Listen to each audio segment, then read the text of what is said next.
a, a dar inicio al sermón. No sé si los niños van a estar con nosotros. Bueno, bien. Hoy está un poco los tiempos como igual en nuestra congregación. Pero pues la idea, hermanos, del Día del Señor es reunirnos y adorar al Señor como un solo cuerpo. Es nuestro deber. Y hoy precisamente voy a exponer un texto de la carta a los Romanos, mis queridos hermanos, en el capítulo 12 y versículos 1 y 2. Acompáñenme, por favor, a este precioso texto que es una suma preciosa, una síntesis magistral del Evangelio de nuestro Señor y Salvador Jesucristo. Y quiero que nos ubiquemos allí, en Romanos capítulo 12, versículos 1 y 2. Gloria al Señor, le doy la gloria al Señor, el agradecimiento por permitirme estar aquí en la Iglesia Salvados por Gracia, saludarlos a ustedes, queridos hermanos, gracias por su recibimiento. Orar al Señor por la salud de nuestro pastor Jair, para que el Señor obre en él, lo sostenga, lo guarde y todo salga muy bien como esperamos todos en el nombre del Señor Jesucristo, para la gloria también de Dios y de extensión de su reino. Necesitamos siervos. Capítulo 12. Vamos a ubicarnos en el capítulo 12, mis hermanos. Es un texto tal vez muy conocido por ustedes, porque creo que en algún momento estuvieron haciendo la exposición de toda la epístola a los romanos, estudiando la epístola a los romanos. Es un texto extenso, o sea, estudiar todo el libro de Romanos es extenso. Estuvimos en la iglesia, nosotros le estuvimos exponiendo. ¿De dónde es? De aquí hasta el estadio. Sí. Gracias, hermano Miguel. Lleva tiempo. Pero permítame, yo hago un pequeño resumen del capítulo 1 hasta el capítulo 11. Una mini síntesis. Del capítulo 1, versículo 1 al capítulo 3, versículo 20, el tema central de la carta es la culpa y miseria del hombre pecador. O sea, esos primeros pasajes hablan acerca de la culpabilidad del hombre. El capítulo 3, versículo 21 al 11:36, nos va a hablar acerca de la salvación soberana de Dios en Cristo. La gracia y la misericordia del Señor expuestas en su máximo esplendor. El Evangelio expuesto. Los primeros 11 capítulos van a tratar de doctrina acerca de la salvación, doctrina de salvación. Y entre el capítulo 12 hasta el final de la carta, en el capítulo 16, versículo 27, vemos una sección muy interesante, la parte práctica de la carta, y vamos a ver la respuesta del creyente redimido. ¿Cómo debemos nosotros responder a este precioso evangelio de la gracia, esa misericordia del Señor con la cual hemos sido todos tratados? Pablo ha pasado entonces 11 capítulos explicando el evangelio: depravación humana, justificación por la fe, la unión con Cristo, la adopción, la santificación, la soberanía de Dios y la seguridad eterna del creyente. Así que vemos nosotros lo que Cristo ha hecho por su iglesia, por su pueblo.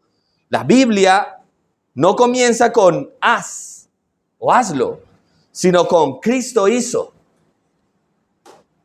Dios en el principio creó los cielos y la tierra. Y aun cuando pecó Adán, el Señor hizo. Él les proveyó cómo vestirse, los sacrificios, el camino de la salvación. Y les anunció el evangelio. La serpiente heriría en el calcañar a la simiente, pero la simiente, o sea, Cristo Jesús, le iba a vencer estripando su cabeza, destruyendo al enemigo. Es el evangelio de salvación, es un pacto de gracia que el Señor expone magistralmente a lo largo de la Escritura y que en Romanos se sintetiza perfectamente. Por la gracia del Señor, por la misericordia de nuestro Señor y Salvador Jesucristo. Así que, mis queridos hermanos, en este pasaje, hermanos, vamos a ver un cambio del indicativo a un imperativo. ¿Qué quiere decir esto, hermanos? Que de la práctica y de la doctrina pasa a la práctica. Lo que debemos hacer y vivir para Él, para su gloria, para lo que el Señor ha hecho. Porque la ética cristiana, el comportamiento del cristiano, nace de la gracia del pacto que Dios ha establecido, que se expresa en el Evangelio de nuestro Señor y Salvador Jesucristo. Entonces, mis hermanos, lo que ocurre en toda la Escritura, primero es redención y luego obediencia. A veces se invierte esta ecuación, mensaje central de las Escrituras. Y la gente quiere hacer primero. O sea, quieren obras. Y el Señor está diciendo, hay gracia y misericordia. Por eso vamos a ver que primero es la redención, primero es la obra de salvación y luego surge naturalmente nuestra respuesta a este evangelio. Y es lo que hoy quiero, mis queridos hermanos, mostrar en este sermón. Quiero enseñarles esta mañana que nosotros debemos responder a este evangelio de la gracia. Debemos responder de una forma adecuada, de una forma razonable, de una forma lógica, como se nos llama en estos primeros 2 versículos del capítulo 12. Aquí está enseñado en Romanos mi pecado, mi miseria, mi redención en Cristo Jesús y mi gratitud hacia Dios. Esto mismo lo expresan los documentos históricos como el Catecismo de Heidelberg, que también muestra esta estructura. Sigue esta estructura exactamente el catecismo, porque es lo que la iglesia ha enseñado siempre. Es lo que Dios nos ha enseñado a través de las Escrituras siempre. Así que, mis queridos hermanos, vamos a ver cómo responde el creyente justificado a la misericordia de Dios. El capítulo 12, solamente voy a ir 2 versículos. El tiempo hoy es muy, muy limitado, pero en otra oportunidad hablaré sobre los otros 3 puntos que trae este capítulo. Me gusta exponer todo el contexto porque si no nos quedamos como cortos, pero permítame, yo doy el bosquejo de Romanos 12. Primero, la actitud del creyente justificado para con Dios, que es lo que vamos a ver en el día de hoy. También se ve entre el versículo 3 y el versículo 13 la actitud nuestra, el comportamiento nuestro para con otros creyentes, cómo deben ser nuestras relaciones en la iglesia, y también la actitud del creyente justificado para con el mundo y sus enemigos, aún los enemigos, en los versículos 14 al 21 de este Romanos capítulo 12. Pero hoy nos vamos a centrar entonces cómo debe ser nuestra actitud para con Dios. Leamos el primer versículo, mis queridos hermanos, y este es el primer punto de este sermón. El creyente justificado debe consagrarse. Consagrarse completamente a Dios. Hoy los felicito, hermanos. Un paso de estar aquí, presentarse aquí, es consagración. Es actuar piamente, es decir, con piedad. Hay personas que se comportan impíamente y están ahora en sus deleites, en sus placeres, en sus actividades, lejos de Dios. Y hay quienes actúan piamente, o sea, piadosamente, la iglesia de Jesucristo. Es el deber ser. Ya lo vamos a seguir descubriendo en estos 2 versículos y en estas palabras que componen estos 2 versículos. Comienza el pasaje diciendo, así que, hay una coma, hermanos, otra coma, os ruego por las misericordias de Dios. Dejemos hasta ahí. Por las misericordias de Dios, hasta esa otra coma, 3 comas. Y vamos a analizar este pasaje. Antes advierto, hacemos un acercamiento hermenéutico de interpretación desde el punto de vista histórico, gramatical y redentivo o pactual. Entonces, ¿qué quiere decir? Que tenemos en cuenta también la forma como está escrito. ¿Cómo comienza? Así que, y hay una coma. Y esto dice mucho. Esto nos dice mucho. Permítanme, voy a mirar la versión de las Américas, que es muy interesante. ¿Alguien tiene versión Américas acá? La traducción viviente. ¿Cómo comienza? La nueva traducción viviente dice, por lo tanto, amados Por lo tanto. coma, Hasta ahí, hasta ahí. Por lo tanto. Y voy a mirar cómo dice la Biblia de las Américas. Ahora me embolato. La Biblia de las Américas dice...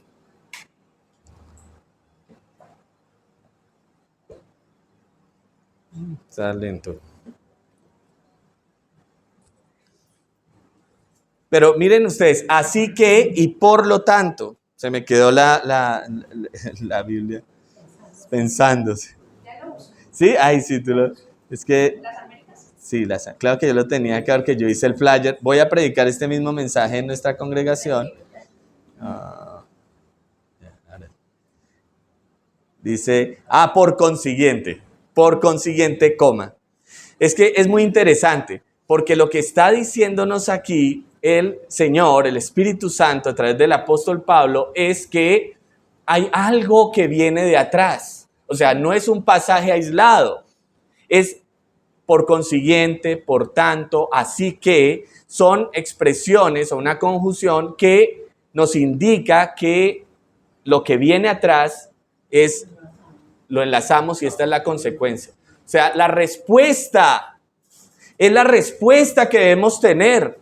¿Por tanto de qué? De la misericordia que Dios ha mostrado entre el capítulo 1 y el 11 y el final del 11. O sea, es la consecuencia natural de la misericordia, porque vamos a ver qué es por las misericordias de Dios. Ahí lo dice, os ruego por las misericordias de Dios. Entonces Pablo no está diciendo que por miedo al infierno, o por obligación religiosa o por presión humana, sino por las misericordias de Dios. Así que nosotros no actuamos por miedo, ni por obligación, ni por mecánicamente, sino por una respuesta natural a alguien que ha sido redimido por la gracia del Señor. Por las misericordias de Dios, nace de allí.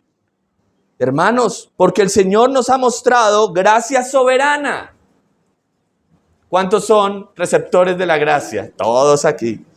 ¿Cuántos han sido justificados aquí? Todos los que creemos en el Señor. Justificados pues por la fe, tenemos paz para con Dios.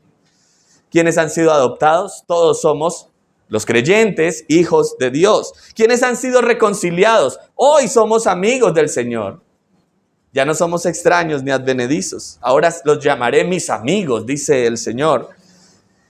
¿Quiénes están unidos con Cristo? Nosotros, la iglesia, hermanos, por el Espíritu Santo, por la obra salvífica de nuestro Señor Jesucristo. ¿Quiénes están siendo perseverados y quiénes perseveran hasta el fin? Nosotros. Porque el que comenzó en vosotros la buena obra, la perfeccionará hasta el día de Jesucristo.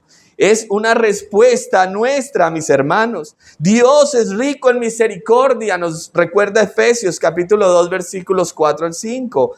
Y Tito 3:5 nos dice que nos salvó no por obras de justicia, sino por su misericordia, por su gracia. Nos salvó, mis hermanos. Así que Dios ha tomado la iniciativa. El creyente no vive, mis queridos hermanos, para ganar el favor de Dios. Escuche eso. Vive porque ya recibió el favor de Dios.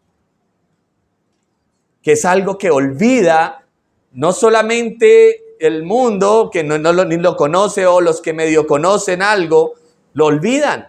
Y están intentando ganarse el favor de Dios a través de obras, ignorando la supremacía de Cristo. Olvidando la gracia y viviendo por las obras y no por la fe.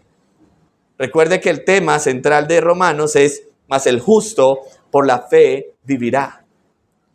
El Señor quiere que seamos una comunidad de gracia, una comunidad de misericordia.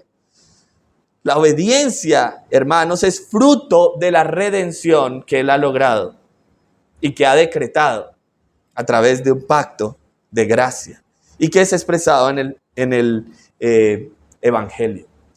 Hay una historia, hermanos, de un esclavo. En algún momento de la esclavitud y de los tiempos en los cuales se vendían los esclavos, un hombre estaba en cadenas en el puerto esperando ser comprado, como se compra el ganado hoy en día. Y ahí estaba en el muelle y llegó un hombre muy elegante, con sombrero de copa, vestido de frac, distinguido, y entró, habló con el dueño de esos esclavos, dio una buena cantidad de monedas, los esclavos lo miraban atentamente, no había pasado desapercibido, y sin embargo él entró, llegó, se paró frente al esclavo, lo miró de arriba abajo y lo escogió, lo señaló.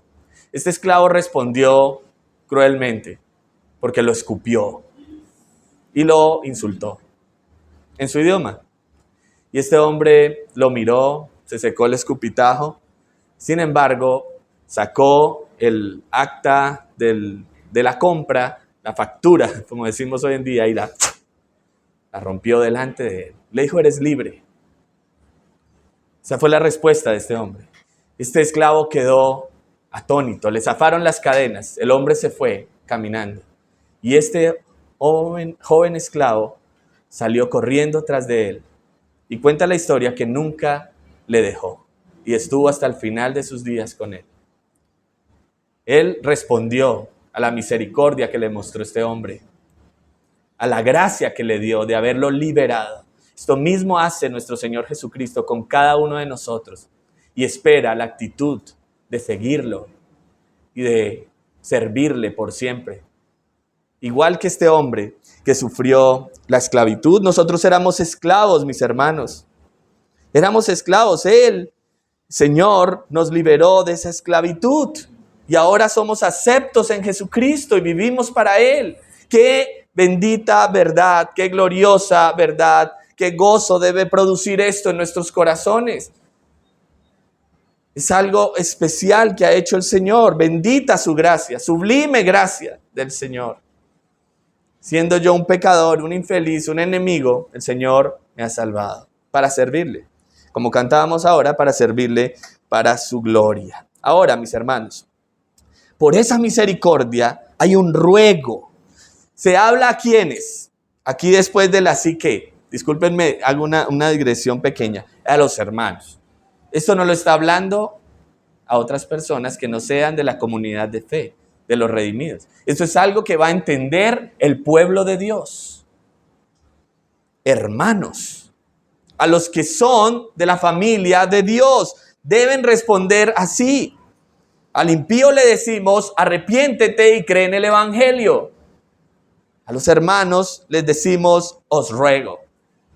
Miren lo que dice el apóstol Pablo, un ruego, una súplica. La palabra en el original griego es parakaleos, que es un ruego, pero con una súplica y una intensidad en el ruego de que hagan algo por las misericordias de Dios, por lo que hemos visto.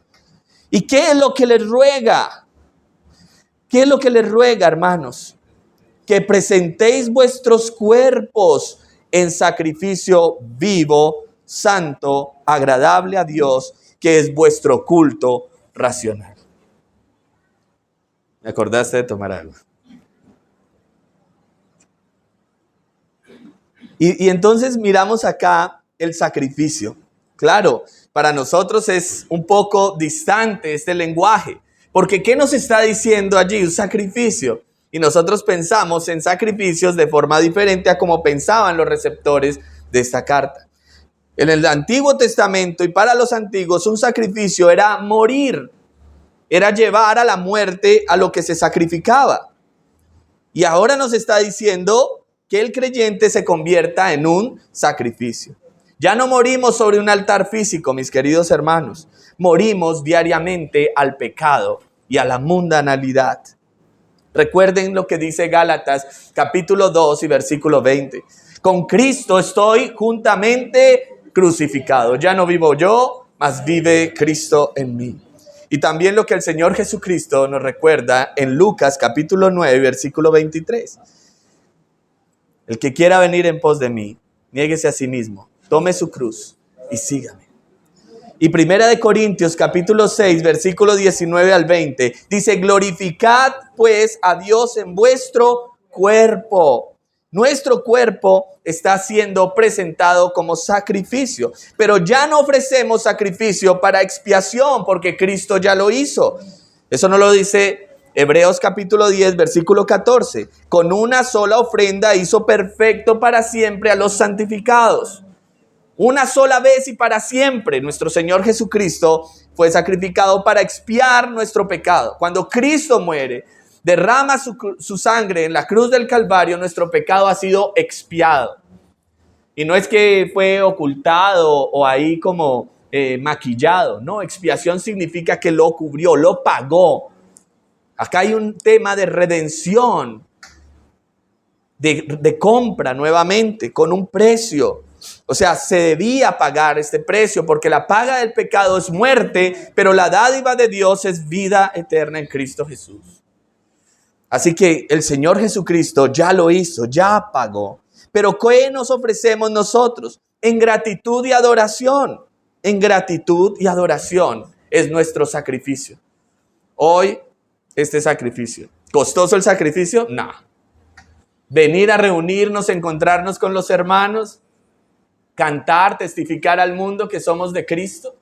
¿Es difícil? ¿Es gravoso? De ninguna manera, hermanos queridos. Algunos por el tema de la carne todavía luchan y luchamos a veces con ciertos obstáculos y cuestiones para venir a la iglesia, pero no debería ser así. Hoy la exhortación es: preséntense por las misericordias de Dios, por lo que Cristo hizo por usted. Ahora preséntese como un sacrificio. Y vamos a ver las características de este sacrificio. Nos dice primero que sea vivo. Porque la verdadera adoración surge de un corazón que ha sido regenerado, de alguien que ha nacido de nuevo. Ya no estamos muertos, sino vivos. Antes estábamos muertos en delitos y pecados. Ahora nos ha dado vida juntamente con Cristo. Por gracia sois salvos. Antes estábamos muertos, pero ahora vivimos para el Señor, para Él. Él nos dio vida. Ahora, es un sacrificio vivo, hermanos, porque nosotros estamos vivos constantemente anunciando. Hemos muerto al pecado, pero vivimos para el Señor. Vivimos para Él. Ahora, también debe ser ¿qué? Después de vivos, santo, muy bien. ¿Qué quiere decir santos? Que tengamos carita de San Martín de Porres, que nos vistamos de formas diferentes. No. Hermanos, santos quiere decir separados para Dios. Es comprender que ya no hacemos parte de este mundo, aunque estamos en el mundo y debemos predicarle al mundo. Esta santidad habla de nuestra cercanía a Dios y de nuestra vida para Dios. De que ahora preferimos las cosas de Dios, que amamos las cosas de Dios. Yo soy profesor y me gusta mucho la naturaleza, el tema ambiental y las caminatas, y hago escuela de aves con los chicos en mi colegio. Y entonces están tan emocionados en el colegio que, profe, el domingo el domingo, no me hablen del domingo, yo les digo, el domingo es especial para mí, porque le sirvo al Señor, porque adoro al Señor con mis hermanos. Ya nada puede estar por encima del domingo, salvo cuestiones como nuestro pastor que está ahora en un tema médico. Pero, o sea, obviar la iglesia por un paseo, bueno, o sea, que sea algo internacional que le toque ir o algo. Pero algo así como prescindir de la iglesia por quedarme en la cama viendo una serie de Netflix. O por irme a ciclovía cuando tengo todo el tiempo para hacerlo. Y el Señor, ¿qué nos exige? Mire, reunirnos. Es santo. Es un día santo. Es un tiempo santo. La iglesia es un lugar santo. No por la estructura, sino por quienes nos reunimos. Somos llamados santos. Pero no porque haya algo ontológico inherente a mí, sino porque el Señor ha puesto en nosotros de Él. Porque ahora Él vive en nosotros. Porque el Espíritu Santo vive en nuestros corazones. Y porque el Espíritu Santo mora en medio de la iglesia. Morada de Dios en el Espíritu es la iglesia del Señor. Así que somos separados para Dios. Primera de Pedro, capítulo 1, versículo 15, sed también vosotros santos, como Él es santo. Sean santos. Sin santidad nadie verá a Dios. ¿Qué más sigue, hermanos? Cuéntenme qué dice el texto. Agradable a Dios. Es decir, aceptados en Cristo Jesús. ¿Cómo es ese sacrificio acepto en Cristo Jesús? Bueno, hermanos, no es de buenas intenciones solamente, porque Caín tenía muy buenas intenciones en presentar ofrenda y adoración a Dios. Abel también. Pero Abel lo hizo conforme a como fue enseñado por el Señor, es decir, derramamiento de sangre. Para que él comprendiera que ahí que iba a venir la simiente que le iba a salvar. O sea, Abel creía en Cristo, Jesús. Debía ser así y no como prefería hacerlo o le parecía mejor. Caín ofreció lo mejor de su tierra agrícola, frutas. Yo me las imagino, un gran banquete de frutas, de verduras, bueno, lo que él cultivaba. Pero no fue acepto. ¿Cuál fue la ofrenda que aceptó el Señor? La de Abel, la de Abel. Porque partía, hermanos, de lo que el Señor había dicho. Ahora, ¿cuál es la ofrenda como sacrificio vivo y santo que acepta el Señor? La que se hace solo por Cristo. Jesucristo es el camino, la verdad y la vida. Y nadie viene al Padre si no es a través de Él. Y en términos prácticos, hermanos, es hacer como Cristo nos dijo que hiciéramos en su verdad, en su palabra. ¿Recuerdan la gran comisión? Para que enseñen, que hagan y guarden todas las cosas que yo les he enseñado. Y aquí yo estoy con vosotros todos los días hasta el fin del mundo. Nuestro culto, nuestra adoración debe ser en Cristo, es decir, en Él, en la verdad. Santifícalos en tu verdad, tu palabra es verdad, nos dice la oración del Señor Jesucristo en el capítulo 17. Nos hizo aceptos en Él, hermanos. Solo en Jesucristo. Muchos se esfuerzan en hacer la adoración a su acomodo, dentro de su forma, no siguiendo el principio regulador que es las Escrituras. Hermanos, todos en sus manos tienen la Biblia. Tóquenla allí, mírenla, obsérvenla. Esa es nuestra única regla de fe y de conducta. Es nuestra autoridad en la iglesia.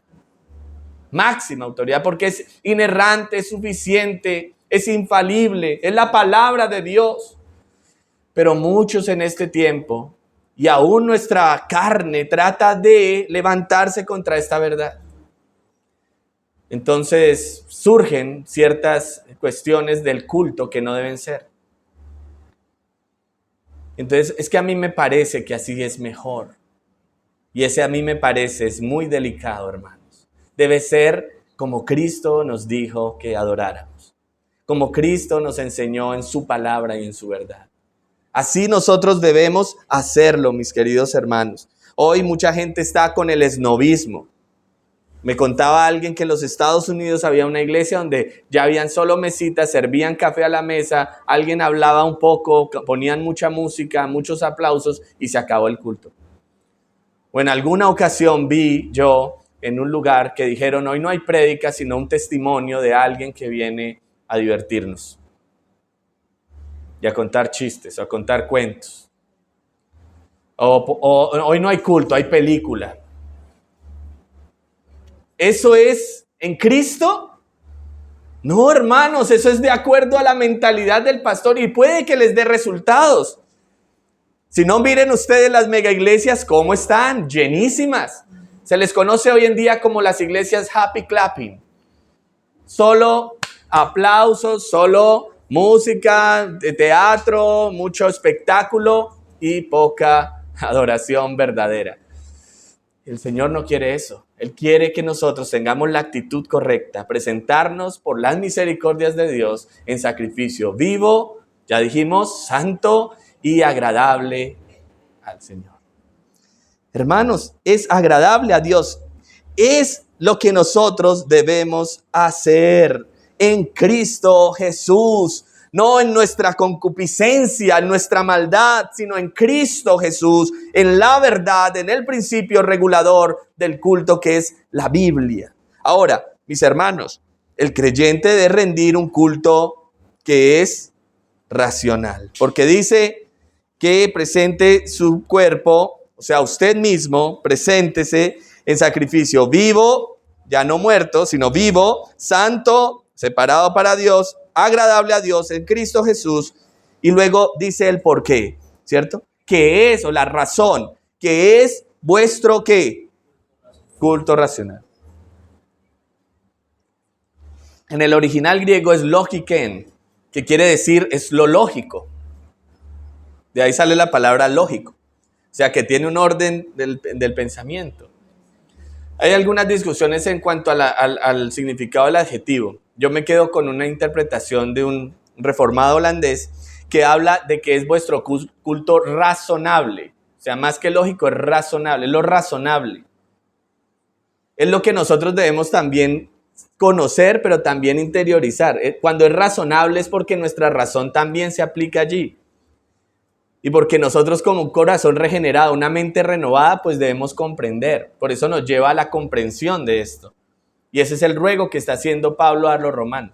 Y un poco de contexto, ¿por qué a los romanos les habla de esto? Y les dice esto. Porque la sociedad de Roma surge, y la iglesia en Roma surge en una sociedad, primero, muy atribulada, caída, inmoralmente perdida, pero ellos escucharon el evangelio en Pentecostés y fueron y fundaron la iglesia en Roma. O sea, Pablo no fundó esta iglesia. Dime. No, tan menos. No, pero ellos visitaron allá. ¿Sí?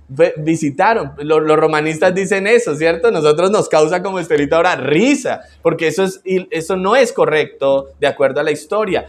Ellos se juntaron. Y claro, como se juntaron, tenían mucha influencia greco-romana y aún de lo que habían visto de los judíos, e intentaron hacer un culto a su acomodo. Por eso Pablo, que escribe desde Corinto, comienza con un afán de escribirles y de ordenarles el evangelio y sintetizarles lo que debe ser tanto la ortodoxia como la ortopraxis, la correcta doctrina, la correcta práctica.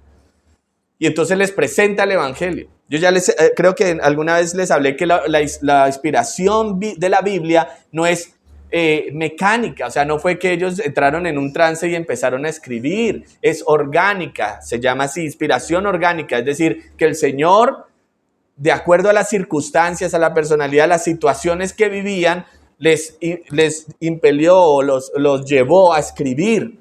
Y cuando empezaron a escribir, el Espíritu Santo sopló sobre ellos y ellos escribían naturalmente.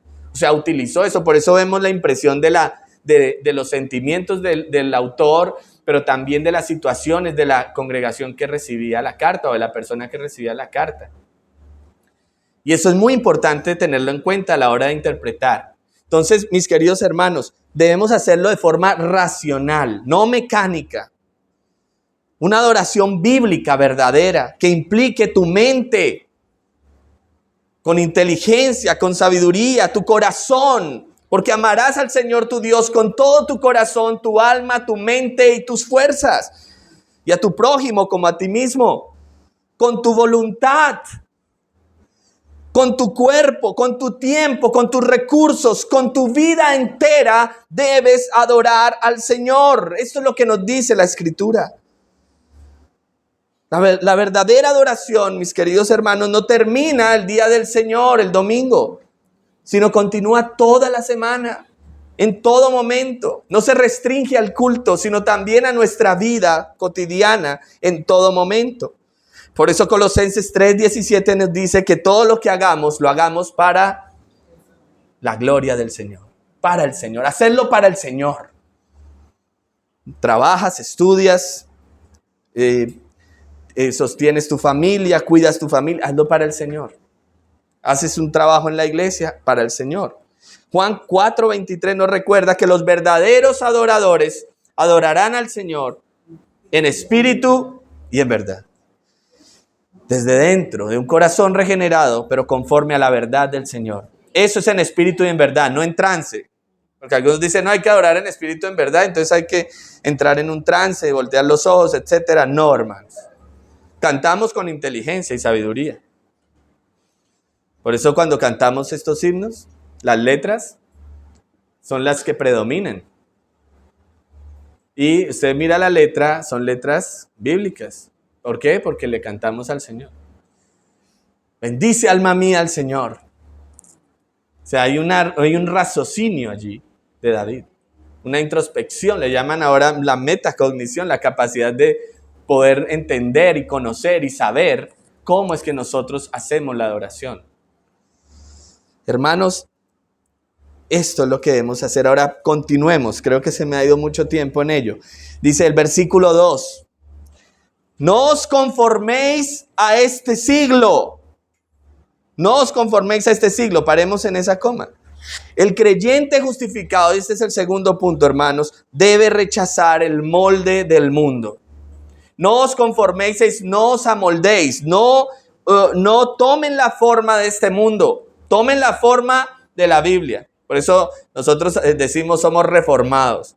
¿Por qué? Porque tomamos nuevamente la forma correcta. La reforma es volver a tomar la forma. Así lo explicaba un pastor en el culto de la reforma y su sermón. Y me quedó mucho esto. Es volver a tomar la forma original. Es volver a la ortodoxia cristiana. Eso fue lo que hicieron los reformadores. Eso fue lo que hizo Agustín de Hipona en el siglo IV. Lo que hicieron los reformadores en el siglo XVI. Lo que estaba pasando hoy en la iglesia. Y dice, pero ¿cómo así que ustedes antes hacían esto y ahora no lo hacen? Hermanos, estamos tomando nuevamente la forma de las Escrituras en cuanto al gobierno de la iglesia, en cuanto a las relaciones entre la iglesia, en cuanto a la doctrina, estamos volviendo a la forma. No se amolden al mundo porque el mundo sí los va a discipular. Y el mundo es experto en discipular. Mire, el discipulado del mundo ahora tiene relativismo, sensualidad, egoísmo, rebeldía, materialismo, superficialidad, sodomía y todo lo demás. Y es experto, comunica muy bien. No disipule a los niños, no disipule a sus hijos y verá que el mundo se los va a disipular. Y hoy los padres son expertos en dar ese discipulado, ¿no? Les pasan de una vez la tableta, tenga, mijito, entreténgase porque usted molesta mucho, chinito. No los traen a la iglesia, bendito. Yo estaba gozándome acá, viendo a los niños. Y hay que invitarlos, hay que traerlos a la iglesia para que aprendan la palabra de Dios, para que sean discipulados. Los niños son llamados a ser discípulos. Ahí cumplimos la gran comisión, discipúlenlos, hagan discípulos y bautícelos en el nombre del Padre, del Hijo y del Espíritu Santo. Es un llamado del Señor. Ahora, mis queridos hermanos, la pregunta es, ¿qué o quién está moldeando nuestra mente? Hoy podemos hacer esa evaluación para cada uno, porque tal vez usted le está dando más tiempo a cosas del mundo y no a las cosas de Dios. Porque tal vez usted está dándole más tiempo a las redes sociales, al Instagram, al Facebook y no a la Biblia, a su devocional diario.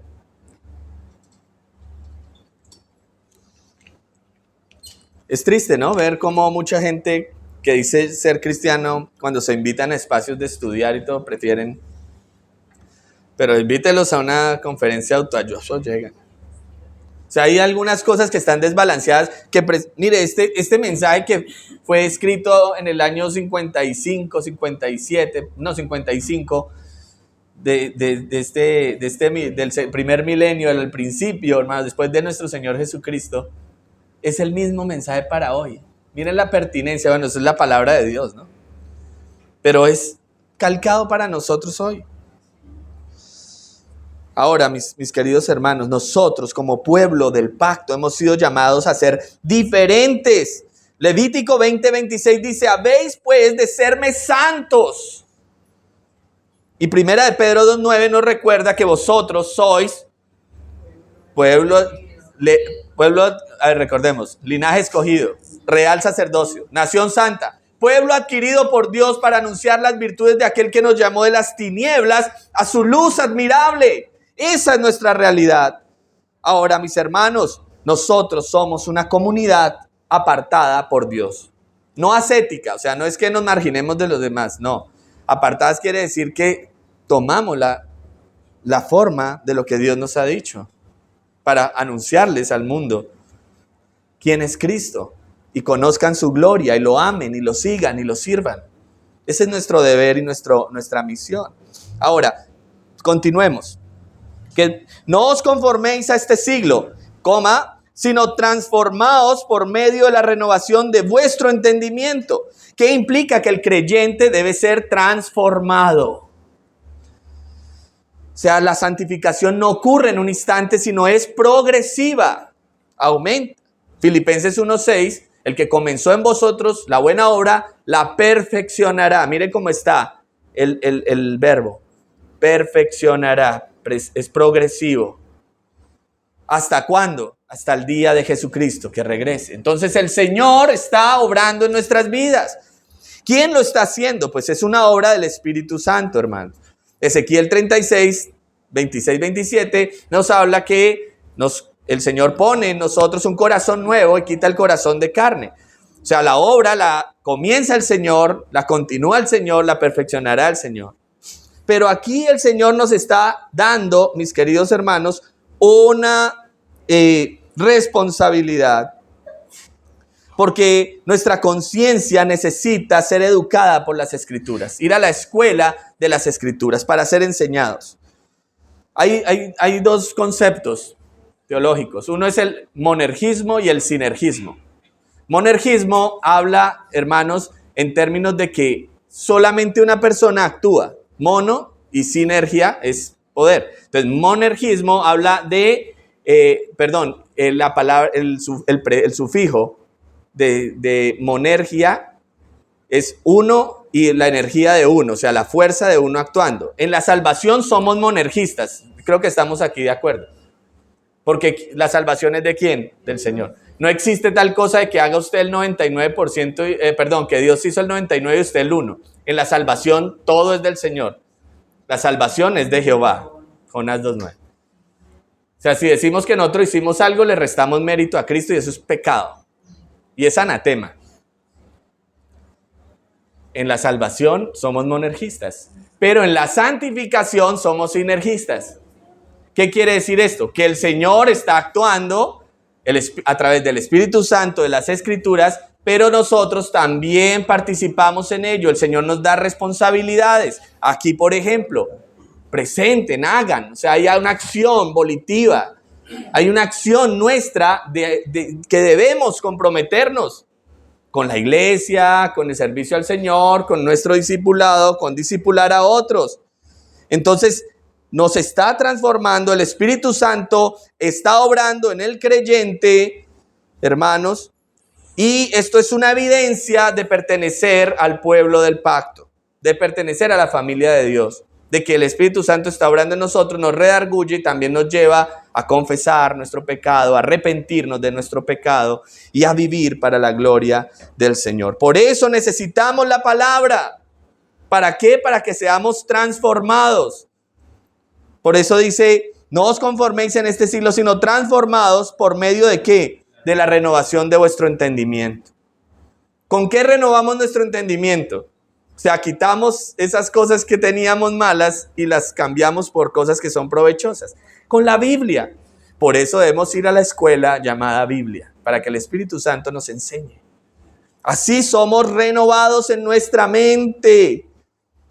¿Para qué? Hermanos, somos renovados en la mente. Pues el Señor nos dice que lo renovemos porque nos santifica. Juan 17:17, santifícalos en tu verdad, tu palabra es verdad. ¿Con qué limpiará el joven su camino? Con guardar su palabra para limpiar el camino, para que more abundantemente la palabra de Dios en nuestros corazones. ¿Y cuál es el resultado, mis queridos hermanos, para finalizar este sermón? El tiempo se me ha ido. Ahí viene el para qué. Para que comprobéis cuál sea la buena voluntad de Dios, agradable y perfecta. Es decir, que el creyente aprende a pensar bíblicamente, ya no vive guiado por sus emociones, su cultura, sus impulsos, sino por la bendita y poderosa palabra de Dios. Hermanos, la voluntad de Dios primeramente es buena, agradable y perfecta. Para que podamos comprobar la voluntad, hay dos tipos de voluntad, o sea, la voluntad de Dios es una sola, pero la podemos ver en las Escrituras como hay dos tipos de voluntad, podemos verla, que es la voluntad decretiva, ¿sí? O que ha decretado, que la sabemos por las Escrituras y hay cosas que están solo de Él, como dice Deuteronomio 29, las cosas secretas pertenecen a Dios y es voluntad de Dios y no podemos nosotros entrar allí, pero hay una voluntad que es preceptiva, de preceptos, y esa sí nos las ha revelado a nosotros y están en las Escrituras.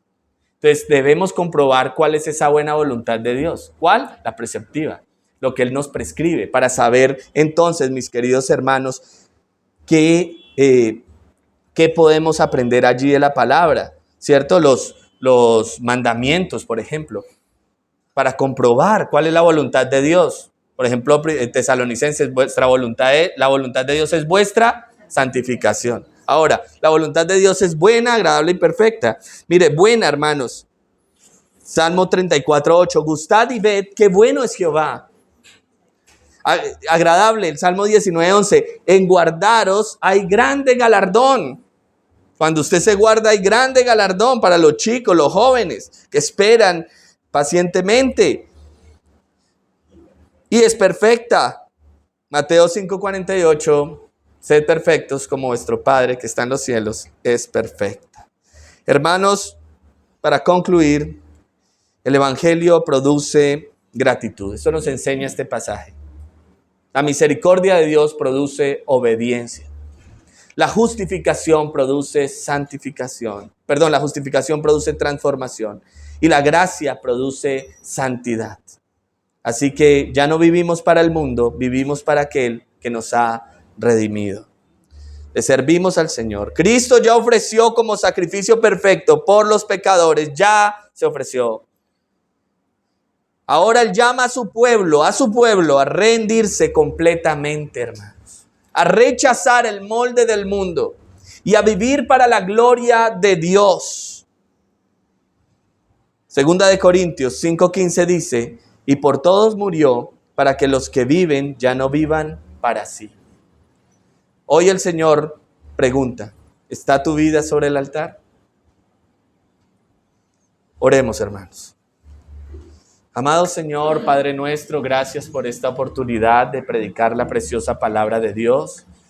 Señor, te pedimos tú bendigas, oh Rey de los cielos, esta congregación, salvados por gracia, al pastor Jair, a su esposa, a sus hijos, a todas las familias aquí reunidas, Padre, para que en obediencia a tu palabra, en gratitud a tu misericordia, sean sacrificio vivo, santo, agradable a ti, Señor, que es nuestro culto racional, es lo lógico, es lo natural, Padre. Te pedimos tú bendiga la congregación y bendigas este sermón. En el nombre de Jesús. Amén y amén. Amén.